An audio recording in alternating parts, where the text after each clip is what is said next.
ಹಾಸನ ಅತ್ಯಾಚಾರ ಪ್ರಕರಣದಲ್ಲಿ ಪ್ರಜ್ವಲ್ ರೇವಣ್ಣ ದೋಷಿಯಾಗಿದ್ದಾರೆ ಎಂಬ ನ್ಯಾಯಾಲಯದ ತೀರ್ಪು ಸಮಾಜಕ್ಕೆ ಒಳ್ಳೆಯ ಸಂದೇಶ ನೀಡಿದೆ ಎಂದು ಬಿಜೆಪಿ ಮುಖಂಡ ಹಾಗೂ ವಕೀಲ ಜಿ ದೇವರಾಜೇಗೌಡ ಹೇಳಿದರು.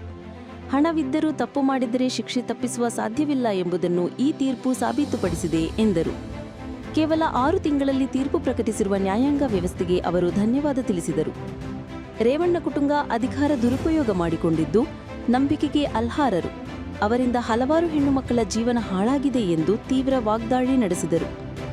ವಕೀಲರ ವತಿಯಿಂದ ಸಮರ್ಥ ವಾದವೇ ನಡೆದಿಲ್ಲ. ನ್ಯಾಯ ವಿಜಯ ಸಾಧಿಸಿದೆ. ಈ ತೀರ್ಪು ಸಮಾಜಕ್ಕೆ ಎಚ್ಚರಿಕೆ ನೀಡುವಂತದ್ದು ಎಂದರು. ಮೊದಲನೆಯದಾಗಿ ಈ ದೇಶದ ನ್ಯಾಯಾಂಗ ವ್ಯವಸ್ಥೆಗೆ ನಾನು ಧನ್ಯವಾದವನ್ನು ತಿಳಿಸೋಕ್ಕೆ ಇಷ್ಟಪಡ್ತೀನಿ. ಸಂವಿಧಾನದಲ್ಲಿ ನಮ್ಮ ನ್ಯಾಯಾಲಯಗಳು ಮತ್ತು ನ್ಯಾಯಾಂಗದ ವ್ಯವಸ್ಥೆ ಎಷ್ಟು ಬಲಿಷ್ಠವಾಗಿದೆ ಅನ್ನೋದಕ್ಕೆ ಈ ತೀರ್ಪು ಪ್ರಕಟವಾಗಿರೋದು ಒಂದು ನಾವು ನಿದರ್ಶನ ಆಗ್ತದೆ.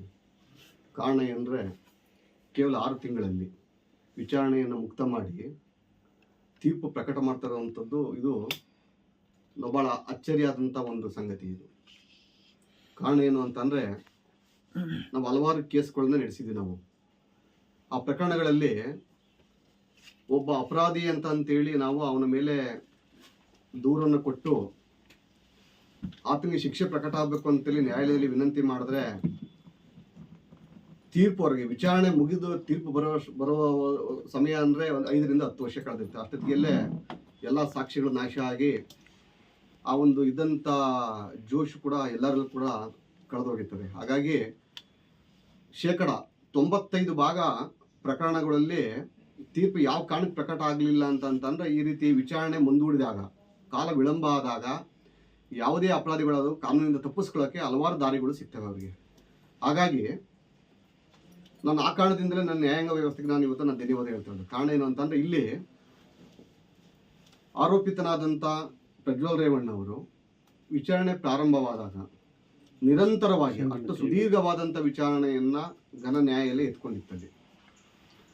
ಎಲ್ಲೋ ಒಂದು ಕಡೆ ದೋಷಗಳಿದ್ದು ಅದರಲ್ಲಿ ಅವರು ಸಮರ್ಥವಾಗಿ ವಾದ ಮಂಡಿಸೋದ್ರಲ್ಲಿ ವಿಫಲರಾಗಿದೆ ಅಂತ ನನ್ನ ಕೂಡ ಒಂದು ಅನುಭವ ಇದೆ.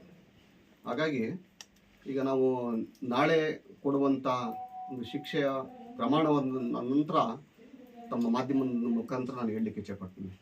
ಬಟ್ ಒಂದೇನು ಅಂತ ಅಂದರೆ ಯಾವುದೇ ರಾಜಕಾರಣಿಯ ಕುಟುಂಬ ಆಗಿರ್ಬೋದು, ಹಣ ಬಲ ಅಧಿಕಾರ ಬಲದಿಂದ ಇದ್ದರೆ ಅದಕ್ಕಿಂತ ಬಲಿಷ್ಠವಾದದ್ದು ನ್ಯಾಯಾಂಗದ ವ್ಯವಸ್ಥೆ ಅನ್ನೋದನ್ನೇ ಇವತ್ತು ನಮ್ಮ ಕರ್ನಾಟಕ ಘನವೆತ್ತ ಜನಪ್ರತಿನಿಧಿಗಳ ನ್ಯಾಯಾಲಯ ಇವತ್ತು ತೀರ್ಪು ಕೊಡೋದ್ರ ಮುಖಾಂತರ ಈ ಇಡೀ ರಾಷ್ಟ್ರಕ್ಕೆ ಸಂದೇಶವನ್ನು ಕೊಟ್ಟಿದೆ. ಹಾಗಾಗಿ ಮುಂದೊಂದು ದಿವಸ ಯಾವುದೇ ರಾಜಕಾರಣಿಗಳಾಗಿರ್ಬೋದು ಬಲಿಷ್ಠವಾದ ತನ್ನ ಅಧಿಕಾರ ಹಣಬಲ ಉಪಯೋಗಿಸಿದ್ರೆ ಈ ಕಾನೂನಿನ ಮುಂದೆ ಯಾರು ಕೂಡ ತಪ್ಪಿಸ್ಕೊಳ್ಳೋಕೆ ಸಾಧ್ಯ ಇಲ್ಲ ಅನ್ನೋದು ಸ್ಪಷ್ಟವಾಗಿ ಅರ್ಥ ಆಗಿದೆ. ಯಾವ ಮಟ್ಟದ ಅಧಿಕಾರ ದುರುಪಯೋಗ ಮತ್ತು ತನ್ನ ಹಣಬಲ ಉಪಯೋಗಿಸಿದ್ರು ಕೂಡ ಏನು ಉಪಯೋಗ ಆಗಲ್ಲ ಅನ್ನೋದಕ್ಕೆ ಒಂದು ಸರಿಯಾದ ನಿದರ್ಶನವಾದಂಥ ತೀರ್ಪು ಬಂದಿದೆ ಅಂತ ಹೇಳಿಕೆ ಇಷ್ಟಪಡ್ತೀನಿ. ನಾನು ಒಬ್ಬ ವಕೀಲನಾಗಿ ಕಾಮನ್ ಪೀಪಲ್ ಆಗಿ ಮಾತನಾಡ್ಬೋದು. ನಾನಲ್ಲಿ ಘನವೆತ್ತ ನ್ಯಾಯಾಲಯಕ್ಕೆ ಇರುವಂಥದ್ದು ವಿವೇಚನೆಗೆ ಬಿಟ್ಟಂಥದ್ದು.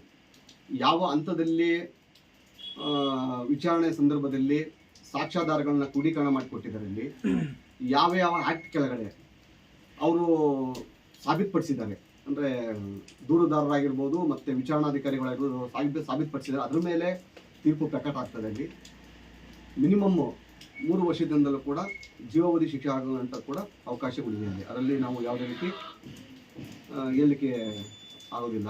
ಹಾಗಾಗಿ ಇದನ್ನು ನ್ಯಾಯಾಲಯ ಕೊಡುವಂಥ ಒಂದು ತೀರ್ಪಿಗೆ ನಾವು ಕಾಯಬೇಕಾಗ್ತದೆ. ಈಗ ಜನಪ್ರತಿನಿಧಿಗಳ ನ್ಯಾಯಾಲಯ ಮಾತ್ರ ತೀರ್ಪು ಕೊಟ್ಟೋದು. ಇದರ ನಂತರ ತಾಂತ್ರಿಕವಾಗಿ ಪ್ರಜ್ವಲ್ ರೇವಣ್ಣನವರ ವಕೀಲರುಗಳು ಎಲ್ಲೆಲ್ಲಿ ಎಡವಿದ್ದಾರೆ ಮತ್ತು ಇವರು ಕೊಟ್ಟಂಥ ಕೆಲವು ಸಾಕ್ಷ್ಯಗಳನ್ನು ಎಲ್ಲಿ ಸರಿಯಾದ ಸಮರ್ಪಕವಾಗಿ ತೊಗೊಂಡಿಲ್ಲ. ಹಾಗಾಗಿ ಕೆಲವೆಲ್ಲ ವಿಚಾರಗಳನ್ನು ಇವರು ಕೂಡ ಮತ್ತೆ ಚಾಲನೆ ಮಾಡೋಕ್ಕೆ ಹೈಕೋರ್ಟಲ್ಲಿ ಅವಕಾಶ ಇದೆ ಇಲ್ಲಿ. ತದನಂತರ ಸುಪ್ರೀಂ ಕೋರ್ಟಲ್ಲಿ ಇದೆ ಇಲ್ಲಿ. ಸೊ ಇದು ಭಾಳ ವಿಶೇಷವಾದ ಪ್ರಕರಣ ಆಗಿರೋದ್ರಿಂದ ಹೈಕೋರ್ಟ್ ಕೂಡ ಅತಿ ಶೀಘ್ರದಲ್ಲಿ ವಿಚಾರಣೆಗಳನ್ನ ಮುಕ್ತಾಯಗೊಳಿಸ್ತಾರೆ ಅಂತ ನಂಬಿಕೆ ಇದೆ ಇಲ್ಲಿ.